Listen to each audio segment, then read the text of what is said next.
Welcome to our channel. Today we how to disable Google Workspace two-step verification step by step. To disable Google Workspace two-step verification, start by signing into your Google Workspace admin console. Use your administrator account to access the console. In the admin console, navigate to the Users section.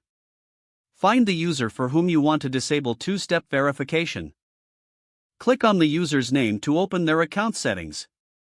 In the user's settings, locate the Security section. Under Security, look for the two-step verification option. Click on the two-step verification link to proceed. You may need to authenticate your admin access to continue.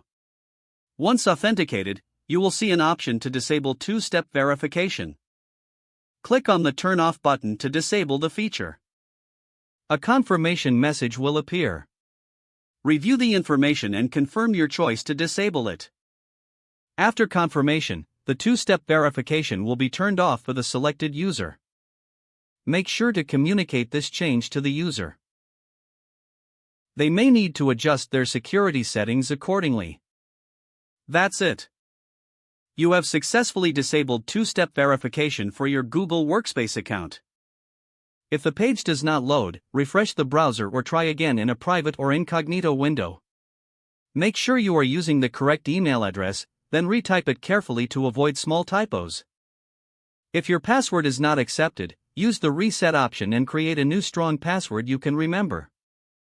Check your spam folder for verification or security emails, then complete any requested confirmation steps.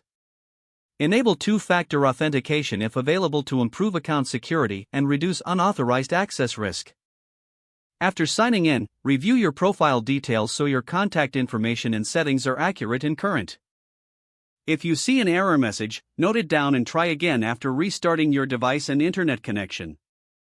Log out when you finish, especially on shared devices, to keep your account and payment information secure. If the page does not load, refresh the browser or try again in a private or incognito window. Make sure you are using the correct email address, then retype it carefully to avoid small typos.